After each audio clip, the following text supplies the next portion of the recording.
The porch light cast long shadows across the perfectly manicured lawn of 1352 Oakwood Drive. Inside, a 68-year-old man prepared his morning coffee, unaware that 23 police vehicles had silently surrounded his suburban Fresno home.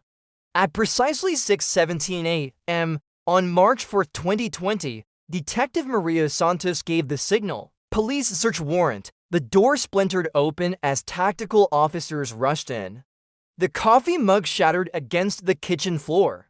Ronald Miller, you are under arrest for the 1979 murder of Rachel Brown. The elderly man's neighbors watched in stunned disbelief as officers led away someone they'd known for decades, a little league coach, a church deacon, a grandfather. None could fathom the secret he'd kept buried for 41 years.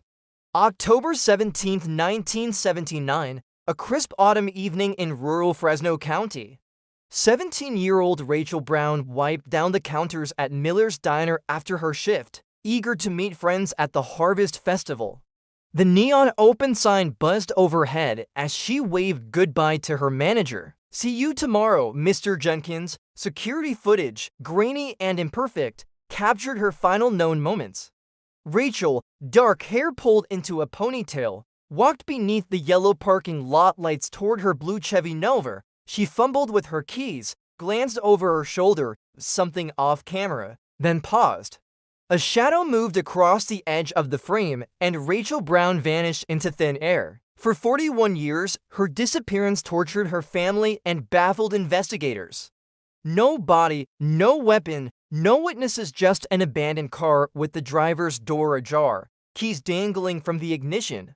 The case went cold despite desperate pleas from parents who aged into their graves without answers. A generation passed, technology evolved, and finally, a DNA sample preserved since 1979 spoke the truth that had been silently waiting all along. The revelation of who killed Rachel Brown and his shocking connection to the community will leave you speechless. Before we dive deeper into this haunting case that defied solution for decades, hit that subscribe button if unsolved mysteries fascinate you. This story exposes how evil can hide behind the most ordinary faces, sometimes for a lifetime.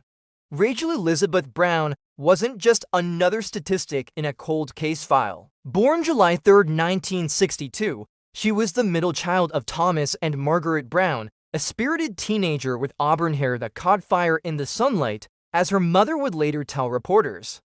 Her senior yearbook photo from Westridge High showed a confident young woman with bright eyes and a half smile that suggested she knew something you didn't. She was magnetic, recalled Diane Foster, Rachel's best friend since third grade. Not just pretty, but alive in a way that made everyone want to be around her. She had plans, big ones. Those plans included studying journalism at UC Berkeley. Rachel had already been accepted on early admission, the first in her family destined for college. Her bedroom walls featured newspaper clippings of Watergate reporters Woodward and Bernstein alongside posters of Fleetwood Mac and Led Zeppelin. The dualities of Rachel's serious student journalist for the school paper by day, carefree teenager who loved dancing to Heart of Glass by night. She wanted to expose corruption. Her father told investigators in 1979, said she'd win a Pulitzer someday. His voice cracked during recorded interviews when he added, "I believed her." Rachel worked part-time at Miller's Diner to save for college, refusing her parents' offer to fund her education entirely. "I need to earn my way," she'd insisted. Independence mattered to her. Fresno County in 1979 existed in a curious limbo between rural agricultural community and growing urban center. The vast Central Valley stretched out like an endless patchwork quilt of farmland, cotton, tomatoes, and vineyards that supplied half the nation's produce. Pickup trucks outnumbered sedans 3-1. CB radios crackled with trucker conversations along Highway 99, the main artery connecting the region to Los Angeles and Sacramento. This was no cell phones, no internet, a place where neighbors still brought casseroles when someone fell ill, and church potlucks served as the primary social hub. The nearest shopping mall had opened just 2 years earlier, and teenagers like Rachel treated trips there as pilgrimages to civilization. "We were sheltered compared to San Francisco or LA," said former classmate Michael Denton.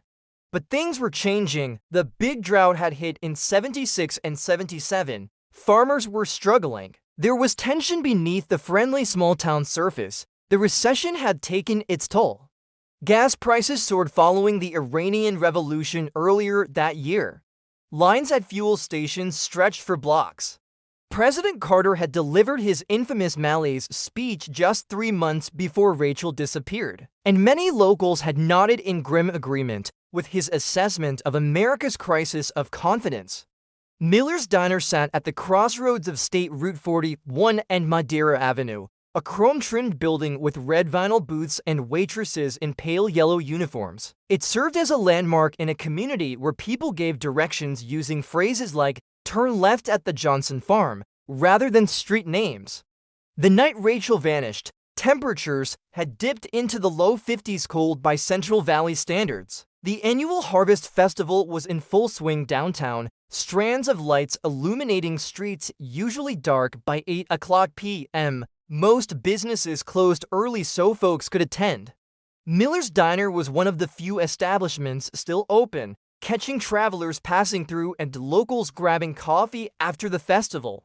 Where are you watching from right now? Ever visited California's Central Valley? If you had been in Fresno County that October night in 1979, you might have seen Rachel serving coffee in that yellow uniform, unaware that in less than 2 hours, she would become the subject of one of California's most baffling disappearances. And the person responsible might have been sitting in one of those red vinyl booths watching her every move.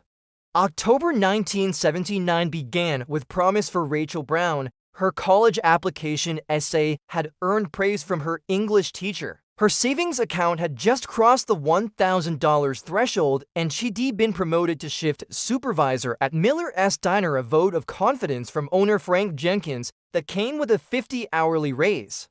"She called me on October 2nd ecstatic about that raise," Diane Foster later testified. Said she'd be able to buy that used typewriter she wanted before Christmas. The timeline of Rachel's final days reveals nothing outwardly alarming. On October 10th, she attended a college financial aid workshop at her high school. October 12th, she babysat for the Wilsons down the street. October 14th, Sunday church followed by homework at the public library. Each day documented in her planner with neat, deliberate handwriting. Miller's Diner wasn't just Rachel's workplace. It was a community institution situated where interstate travelers and locals intersected.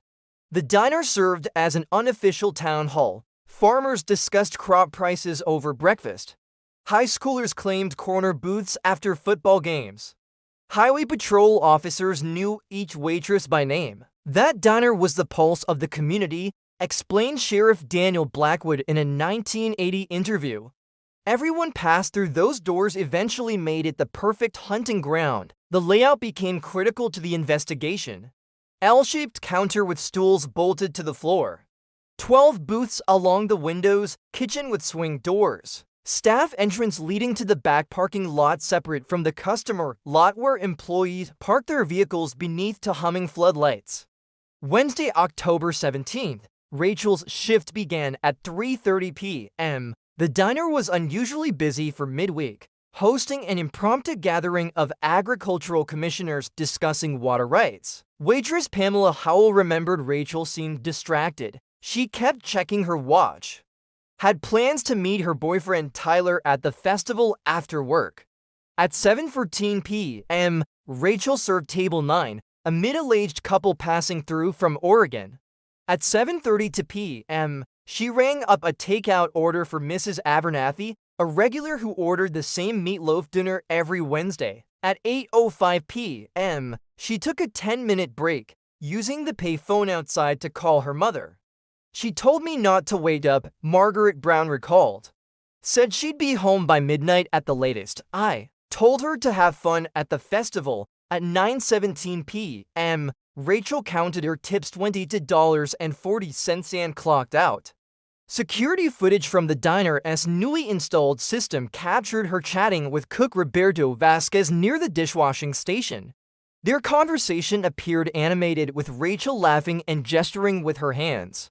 "We were talking about movies," Vasquez told police. She was excited about seeing Alien at the drive-in that weekend. Nothing seemed wrong. The most scrutinized for minutes of footage begin at 9:20 p.m. Rachel pushes through the back door, her purse slung over her shoulder.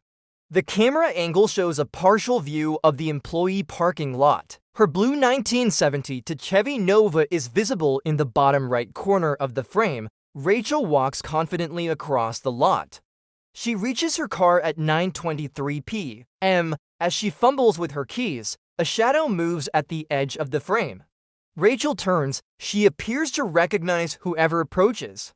Her posture relaxes rather than tenses. No fear is evident in her body language. At 9:24 p.m., Rachel and the unidentified figure stand in conversation beside her car. The angle prevents facial identification of the second person, who remains mostly obscured. At 9:25 p.m., Rachel opens her car door. Then something off-camera catches her attention. She steps away from her vehicle, moving out of the camera's range. The unknown figure follows. Neither Rachel nor the figure reappears on camera. At 9:42 p.m., Tyler Martinez arrived at the diner looking for Rachel, concerned when she hadn't shown up at their festival meeting spot. He found her car with the driver's door open, keys in the ignition, and her purse on the passenger seat, wallet and ID inside untouched. "I knew something was wrong immediately," Martinez stated. Rachel would never leave her car like that. Never. The staff called police at 9:51 p.m. By 10:30 p.m., 6 patrol cars surrounded Miller's diner. By midnight, the first search parties formed. By dawn, Rachel's school photo appeared on missing person flyers across 3 counties. But Rachel Brown had vanished without a struggle, without a scream, without a trace, as though she had stepped out of one world and into another, leaving only questions hanging in the autumn air. Like, subscribe, and comment. In missing persons cases, investigators often cite the golden 48, the critical first 48 hours when evidence remains fresh and memories unclouded. For Rachel Brown, those hours ticked away against a backdrop of growing desperation and dwindling hope. R1R 10 minutes and 30 seconds p.m. minus 11:30 p.m. October 17th, sheriff's deputies Morris and Kellerman secured the scene at Miller's diner. They roped off Rachel's Chevy Nova and the surrounding parking area with yellow crime scene tape. Inside the vehicle, Rachel's purse containing $46.73, her driver's license, a tube of cherry lip gloss, and a paperback copy of The Catcher in the Rye with a receipt bookmark showing page 89. No signs of struggle inside the vehicle, Deputy Morris noted in his initial report. Keys in ignition, engine cold. The first roadblock went up at 11:15 p.m. at the junction of State Route 41 and Madera Avenue. Deputies questioned drivers. Had they seen a young woman matching Rachel's description? Had they noticed anything unusual near Miller's diner in the past 2 hours? Hours to 6 hours 11 minutes and 30 seconds p.m. to 3:30 a.m. October 17th to 18th. Detective Lawrence Powell arrived at midnight. A 20-year veteran with a reputation for thoroughness, Powell ordered an expansion of the search perimeter to include dumpsters, drainage ditches, and the wooded area behind the diner. "We're looking for anything clothing, a shoe, signs of disturbance," he told officers at the 1:00 a.m. briefing. By 2:30 a.m., officers had taken statements from all diner staff and the handful of customers present during Rachel's shift. Tyler Martinez, Rachel's boyfriend, underwent the first of 3 interrogations that night. "The boyfriend is always our first suspect," Powell would later explain to Rachel's parents. "We had to rule him out." Martinez provided a solid alibi. He'd been at the Harvest Festival with friends who confirmed his whereabouts. Security footage from the festival entrance showed him arriving at 8:40 p.m., nearly an hour before Rachel disappeared. Hours 7 to 24, 3:30 a.m. to 9:30 p.m. October 18th, dawn brought 50 volunteers, teachers from Rachel's school, church members, neighbors who formed search parties. They combed the 5-mile radius around Miller's Diner while officers conducted door-to-door canvassing along Madeira Avenue. At 10 a.m., the first press conference. Sheriff Blackwood kept it brief. 17-year-old female missing under suspicious circumstances. We're pursuing all leads. By noon, Rachel's photo appeared on local television. By 3 p.m., the Fresno Bee ran a front-page story. By 7 p.m., all 3 Sacramento stations had picked up the case. The evidence collection proceeded methodically, but faced significant limitations. In 1979, DNA analysis remained years away from criminal investigation applications. Officers collected fingerprints from Rachel's car, finding 43 distinct sets. Without modern automated fingerprint identification systems, each would require manual comparison against physical cards. We gathered cigarette butts, soda cans, even candy wrappers from the parking lot, recalled Officer Jenkins, but we had no way of knowing which might be connected to the perpetrator. Hours 25 to 48, 9:30 p.m., October 18th to 9:30 p.m., October 19th. 3 suspects emerged during this period. Frank Jenkins, the diner owner, initially aroused suspicion when officers discovered he'd recently taken out a substantial life insurance policy on key employees, including Rachel. This suspicion dissolved when records confirmed the policy was standard business practice implemented months earlier for all staff. Roberto Vasquez, the cook who last spoke with Rachel, underwent 12 hours of questioning. His apartment was searched, yielding nothing suspicious. Polygraph results, rudimentary by modern standards, showed no significant deception indicators. Drifter Calvin Weathers became suspect number 3 after a gas station attendant reported a man matching his description asking weird questions about the missing girl. Weathers was located at a motel 30 miles south, but quickly cleared. He'd been in county lockup for public intoxication the night Rachel vanished. By hour 45, investigators had collected 17 witness statements, processed Rachel's vehicle, developed the security footage, and established a timeline of her final evening.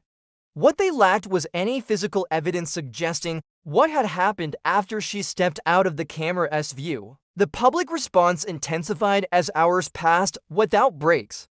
200 residents attended a candlelight vigil on the courthouse steps. Rachel's classmates distributed 5,000 flyers across 3 counties. An anonymous donor offered a $10,000 reward for information. Local media coverage took a darker turn as the second day ended without progress. The Fresno Bee's Evening Edition headline read, "Sheriff fears foul play in teen's disappearance." The article quoted an unnamed source suggesting Rachel had likely been abducted and transported out of the area. The longer someone's missing, the less likely we find them alive, Sheriff Blackwood admitted in a CBS News interview that marked the case's jump to national attention. But we're not giving up hope. Someone knows something. If you're finding this case intriguing so far, tap that like button right now. Every like helps more people discover Rachel's story, and perhaps somewhere out there, someone with a missing puzzle piece will see it. As the 48-hour mark passed, the golden window closed. The investigation would continue, but the urgent momentum of those first critical hours gave way to something different, a methodical, grinding search for justice that would span decades. The Brown family never moved from their single-story home on Mulberry Street. Thomas and Margaret refused to change their phone number, even when prank calls plagued them in the early 1980s. Rachel's bedroom remained untouched, preserved like a museum exhibit of teenage life circa 1979. Her college acceptance letter pinned to the bulletin board, her Christmas present still wrapped in the closet. "We can't leave," Margaret explained to a reporter on the 5th anniversary of Rachel's disappearance. What if she finds her way back and we're not here? Hope evolved into a peculiar form of torment. Every unidentified female body discovered within 500 miles prompted a call from authorities. Thomas Brown drove to morgues across 3 states over the years, steeling himself to identify remains that were never his daughter. The not knowing is worse than anything. He confessed during a 1986 interview. "Your mind creates 1,000 terrible scenarios, and you live through each one over and over." Rachel's younger sister, Sarah, grew up in the shadow of absence. At 18, she surpassed her sister's age at disappearance, crossing an invisible threshold that her parents marked with silent grief. Sarah later became a victim's advocate with the National Center for Missing Persons, channeling her family's pain into purpose. "My earliest memories are of my parents crying when they thought I was asleep," Sarah revealed in a 1999 documentary. "I learned to walk quietly around our house. We lived in whispers for years." The case officially went cold in 1982 when Detective Powell retired. The box of evidence, Rachel's hairbrush, the surveillance tape, fingerprint cards, witness statements, was relegated to the department's storage room. A new filing system in 1987 accidentally misfiled the case, where it remained lost until 1991. Periodic reviews occurred but generated no momentum. In 1985, investigators briefly pursued a connection to a similar disappearance in Bakersfield, but found no substantive links. In 1994, an anonymous tip suggesting Rachel's body was buried beneath a recently demolished barn led to a 3-day excavation that yielded nothing but animal bones. By 1999, the 20th anniversary of Rachel's disappearance, the case had been featured on 3 true crime television shows. Each broadcast generated dozens of tips, all dead ends. Thomas Brown suffered his first heart attack the following year, doctors attributing it partly to decades of unresolved stress. The Brown family marked somber milestones. Rachel would have been 30 in 1992, would have turned 40 in 2002, the birthdays she never celebrated, the wedding she never had, the career that existed only in possibility. Technology evolved while the case languished. Computers replaced typewriters in the sheriff's department. The internet transformed information sharing between agencies. Cell phones and surveillance cameras became ubiquitous. Developments that would have dramatically altered the investigation had Rachel disappeared 20 years later. In 2010, Rachel's mother, Margaret, passed away from breast cancer. Her final coherent words to the hospice nurse, "Tell Thomas to keep looking." He did, funding private investigators with his retirement savings and second mortgage, chasing fragments of hope across California.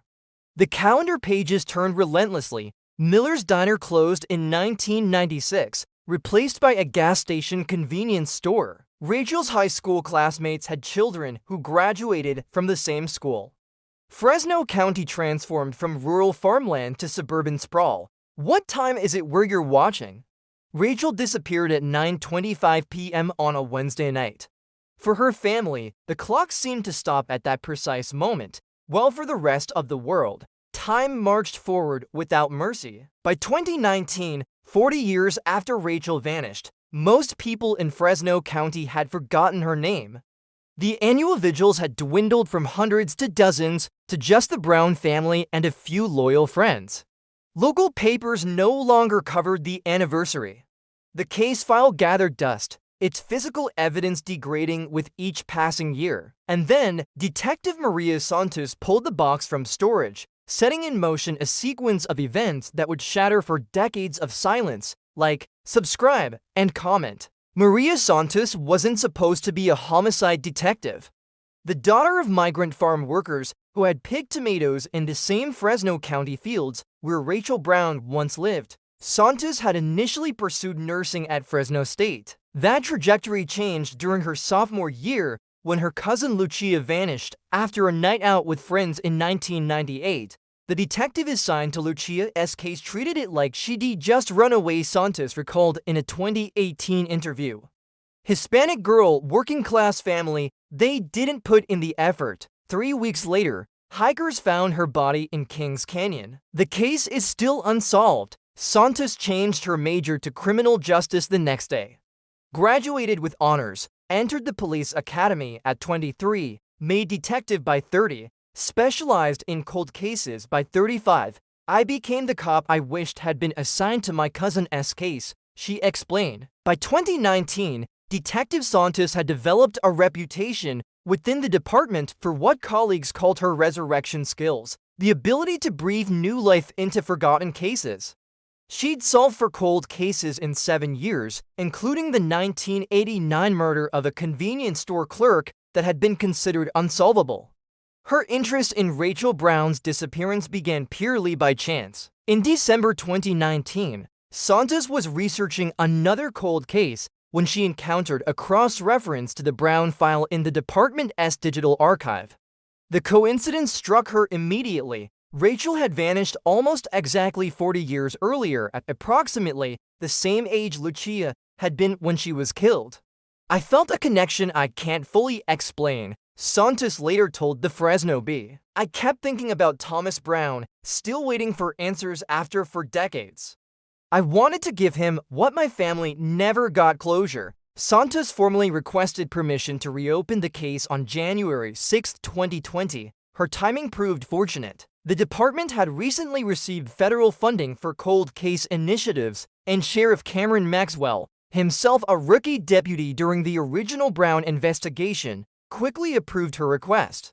The contrast between 1979 investigative methods and 2020 capabilities became immediately apparent as Santos assembled her team. Where original investigators had relied on physical card files and landline phone calls, Santos deployed digital case management systems and social media outreach. The original detectives had worked with grainy black and white security footage. Santos used advanced enhancement software to clarify details invisible 40 years ago. The original investigators did their best with the tools they had, Santos emphasized. But comparing 1979 forensics to today is like comparing a horse-drawn carriage to a Ferrari. Santos's team sent evidence collected in 1979 for modern analysis. Partial fingerprints previously unusable yielded results when run through AFI's automated fingerprint identification system. Cell phone tower data non-existent in 1979 helped establish movement patterns of persons of interest. Geographic profiling narrowed the likely radius where Rachel's remains might be found. Most crucially, Santos focused on evidence items the original investigators had preserved but couldn't fully utilize: a hair strand found in Rachel's car that didn't match her own, and a cigarette but collected from the parking lot near where she was last seen.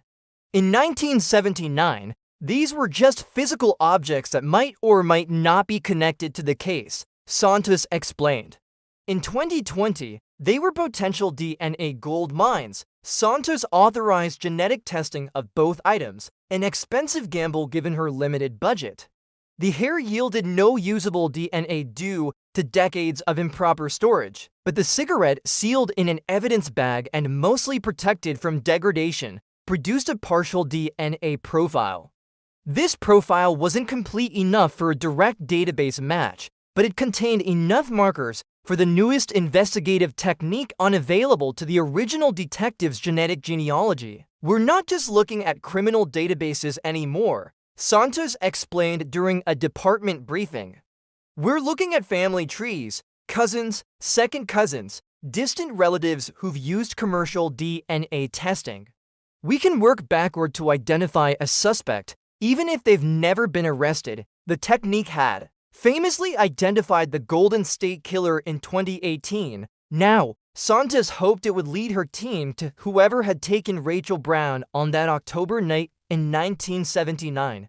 "Before I reveal what the DNA results showed and the shocking identity of the person responsible for Rachel's disappearance, comment below with your theories on who the killer might be. Was it someone Rachel knew, a random predator, or someone hiding in plain sight all these years? Your insights might surprise you once you learn the truth." The small evidence box labeled Brown R in 1979 contained fragments of a vanished world Polaroid photos with faded colors, witness statements typed on onion skin paper, a VHS transfer of the original security footage, and most crucially, a sealed evidence bag containing a Marlboro cigarette but collected from the Miller's Diner parking lot. Preserved through for decades of technological revolution, Evidence preservation in the pre-DNA era was inconsistent at best, explained Dr. Eleanor Vasquez, director of the California State Forensic Laboratory. Some departments inadvertently destroyed crucial biological evidence through improper storage. Others, through either foresight or fortunate accident, maintained samples in conditions that protected DNA from degradation. The Fresno County Sheriff's Department fell into the latter category. In 1982, evidence technician Walter Simmons had implemented a protocol requiring all biological samples to be stored in climate-controlled conditions, an unusual practice for the time. Walt was ahead of his curve, Detective Santos noted. He'd read about this new thing called genetic fingerprinting in his science magazine and thought it might be important someday. He had no idea how right he was. The cigarette, but originally collected because it appeared fresh and was found just 15 feet from Rachel's car, had been sealed in an evidence bag, then placed in a paper envelope, then stored in a temperature-controlled room for 40 years.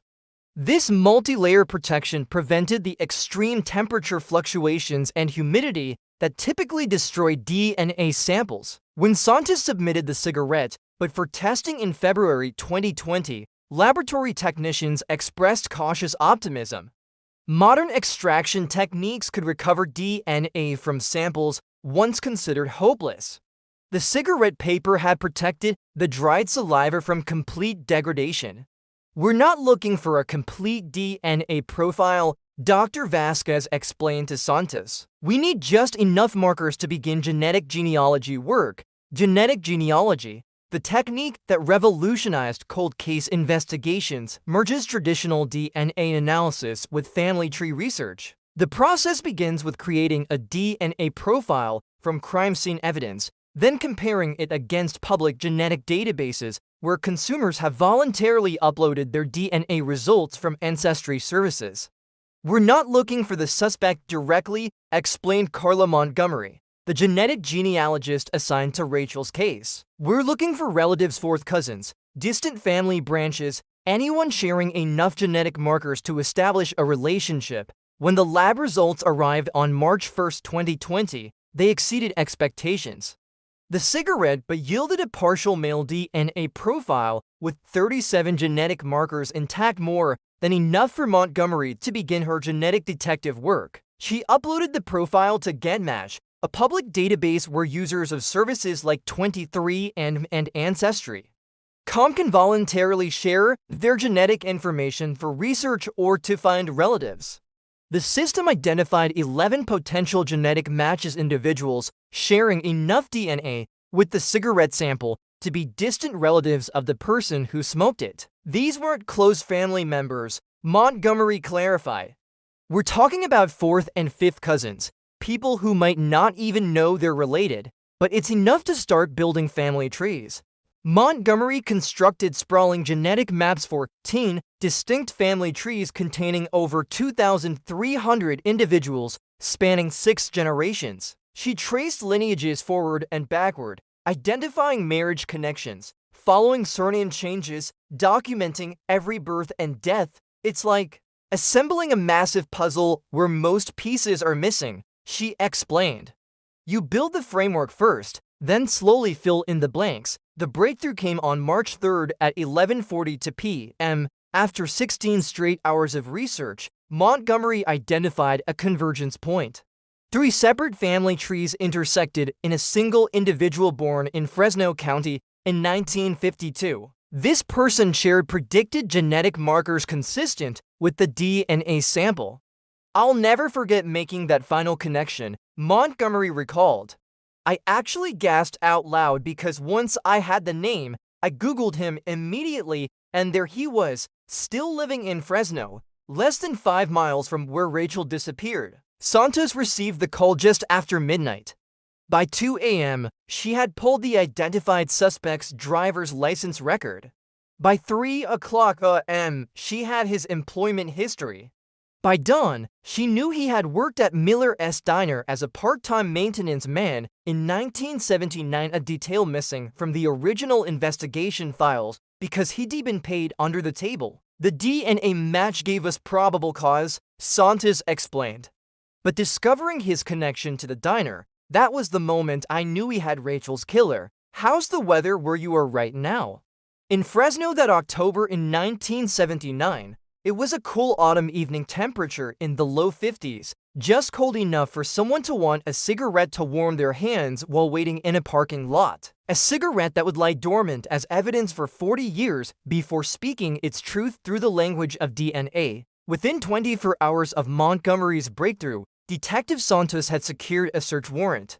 Within 36 hours, surveillance teams positioned themselves around a suburban home on Oakwood Drive, and at precisely 6:17 a.m. on March 4, 2020, officers prepared to confront a killer who had been hiding in plain sight for more than 4 decades. Like, subscribe, and comment. The name that emerged from Carla Montgomery's genetic genealogy research stunned Detective Santos. Ronald Joseph Miller, born September 12, 1952, current address 1352 Oakwood Drive, Fresno. Occupation, recently retired high school guidance counselor. Marital status, widowed, father of 2 adult children, community standing, impeccable.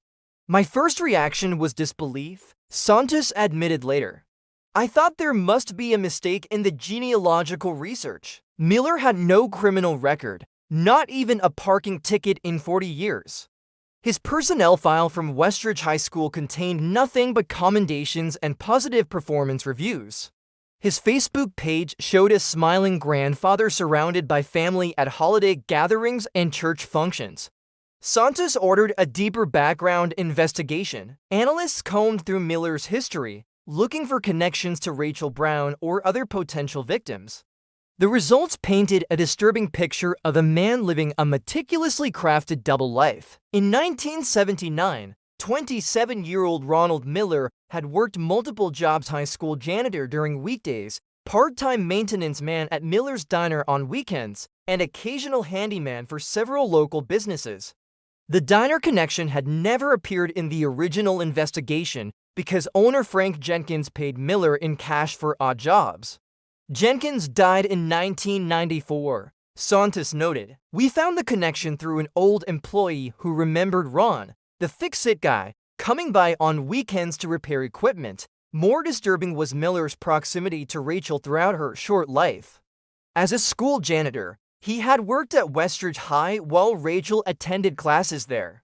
Church records showed both families attended the same parish, though they were not directly acquainted. And most unsettlingly, Miller had been quietly promoted to guidance counselor in 1985 after earning a degree in educational. Wasn't his first victim, just the first we know about, Santos revealed. His career choices consistently put him in proximity to potential victims, first as maintenance staff, then as an authority figure students were encouraged to trust. The team constructed a detailed timeline of Miller's movements. In October 1979, employment records confirmed he performed maintenance at the diner the weekend before Rachel disappeared. A photo from the local newspaper's coverage of the 1979 Harvest Festival showed him the background of a crowd shot evidence he attended the event the night Rachel vanished. With the DNA match and circumstantial connections established, Santos needed contemporary evidence to strengthen the case. On March 2, 2020, she deployed a surveillance team to monitor Miller's daily routine. "We needed his DNA to confirm the ancestral match," Santos explained. "And we needed to verify he wasn't planning to flee." For 48 hours, officers in unmarked vehicles tracked Miller's movements. They photographed him shopping at Safeway, attending a Rotary Club meeting, and playing with his grandchildren at a local park. When Miller discarded a coffee cup at a cafe, an undercover officer retrieved it from the trash, providing a fresh DNA sample that confirmed the genetic genealogy results with near certainty. The coffee cup DNA matched both the cigarette butt and a hair strand from Rachel's car. The lab report concluded statistical probability of a false match less than 1 in 1.2 trillion. With DNA confirmation secured, Santos obtained search warrants for Miller's home, vehicles, electronic devices, and a storage unit he maintained on the outskirts of town. The pre-dawn raid would need to be executed with precision, not just to gather evidence, but to prevent any possibility of Miller destroying potential evidence of other crimes. "We suspected he kept trophies," Santos said. "Most predators of this type do." The most shocking revelation came during background research into Miller's property history. The home on Oakwood Drive, where he now lived, had been purchased in 1983, but from 1977 to 1983, Miller had rented a small house on Madera Avenue directly behind Miller's diner, with a back lot that bordered the employee parking area where Rachel had vanished. He had a direct sight line to the employee entrance, Santos explained. He could watch the waitresses come and go, select his target, plan, and because he occasionally did maintenance work there, his presence wouldn't raise suspicion. As dawn approached on March 4th, Santos briefed the tactical team. 23 officers took positions surrounding Miller's suburban home. The neighborhood slept peacefully, unaware that the kindly retired guidance counselor, the man who had coached Little League, served as church deacon, and counseled thousands of students, was about to be revealed as the monster who had haunted Fresno County for more than 40 years. The tactical team breached Ronald Miller's home with military precision. Flashbang devices disoriented him as officers stormed through his front door, weapons drawn. Body camera footage captured Miller disheveled in flannel pajamas, dropping his coffee mug in shock. Within seconds, he was face down on his kitchen floor, handcuffed behind his back. "What is this? There must be some mistake," he stammered as officers secured him. Detective Santos entered last, deliberately making eye contact with the man whose DNA had matched evidence from for decades earlier. "Ronald Joseph Miller, you are under arrest for the abduction and murder of Rachel Brown on October 17, 1979. The color drained from Miller's face. After a moment of stunned silence, he whispered, "I want a lawyer." The search of Miller's home yielded the first physical confirmation.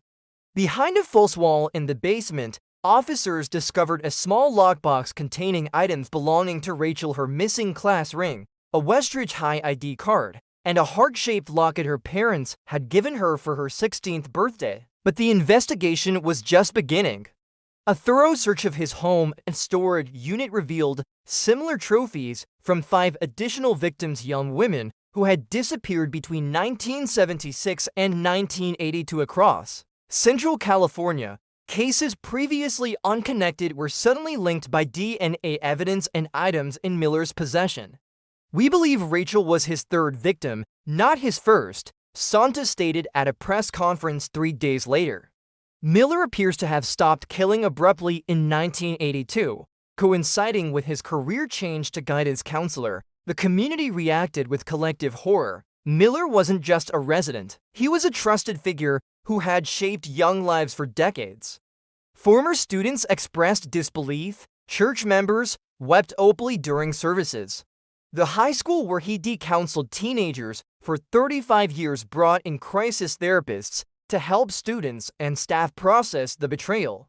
"He wrote my college recommendation letter," said Jason Fernandez, a former student. "He came to my wedding. How do you reconcile that man with this monster?"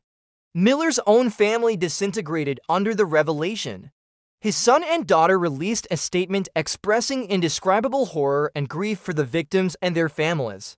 His daughter-in-law revealed that Miller had often babysat his grandchildren, a thought that now filled the family with retroactive terror. "We're victims, too," his son told reporters. "Everything we believed about our father was a lie." For Thomas Brown, now 81 and in failing health, the arrest brought complex emotions.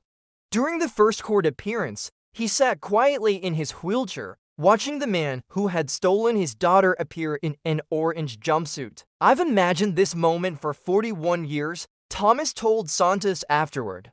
"But I never pictured him as someone so ordinary." Sarah Brown, now a prominent victims advocate, spoke publicly about the arrest's impact.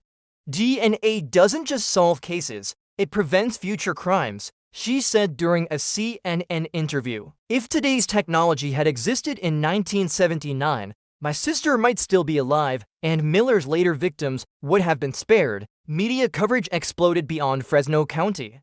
National news organizations descended on the courthouse. True crime podcasts produce special episodes. Documentary filmmakers requested interviews. The case became a symbol of how modern forensic techniques could bring justice regardless of how much time had passed.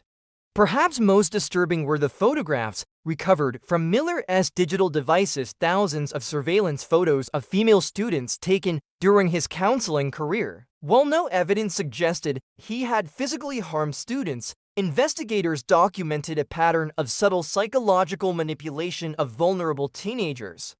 He positioned himself as a protector while secretly preying on the community, Santos explained. The persona of caring counselor was his perfect cover. As Miller awaited trial, held without bail, the question echoed through Fresno. How had he hidden in plain sight for so long? The answer lay partly in his calculated construction of an unimpeccable public image and partly in the limited forensic capabilities of the era when he committed his crimes.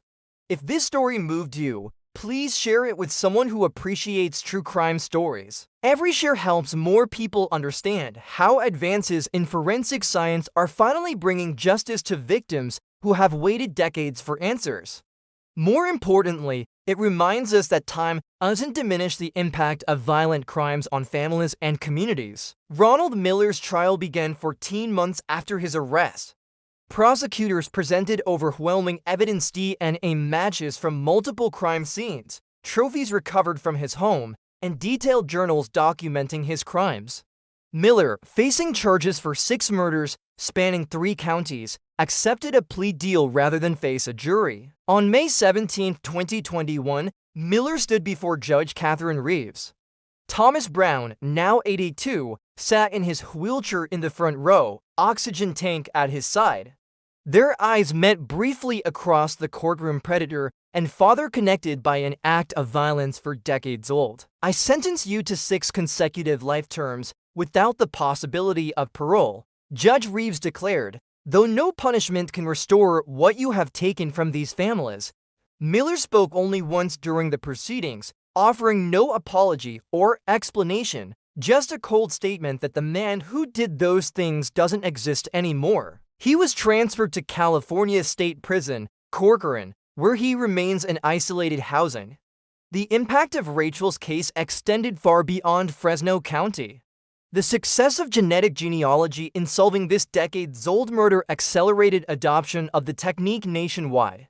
Within 18 months of Miller's arrest, over 60 cold cases across 27 states were solved using similar methods. Congress passed the Rachel Brown Cold Case Act in 2022, providing funding for DNA analysis of evidence from pre-1990 unsolved violent crimes. The legislation acknowledged that technological advances could now provide answers thought permanently lost to time. For Thomas Brown, the resolution brought complicated peace. 3 weeks after the sentencing, investigators recovered Rachel's remains from a remote location in the Sierra Nevada foothills. Buried on property Miller's family had owned in 1979, I can finally lay my daughter to rest beside her mother, Thomas said at the funeral, attended by hundreds of community members. He died peacefully in his sleep for months later, having fulfilled his promise to find answers. Sarah Brown continues her advocacy work, now leading a national organization connecting families of cold case victims with genetic genealogy resources. Rachel's high school established a journalism scholarship in her name, fulfilling the college dream she never had the chance to pursue. Detective Maria Santos received the California Medal of Merit, but insists the true recognition belongs to Rachel and the other victims. They waited patiently for science to catch up to justice, she noted. Our job was simply to listen when DNA finally spoke their names. In the end, Rachel's case reminds us that time is not an ally of those who commit violent acts, only a temporary shield that grows thinner with each scientific advancement. No matter how perfectly constructed the facade, no matter how respected the public persona, truth leaves evidence that waits to be found.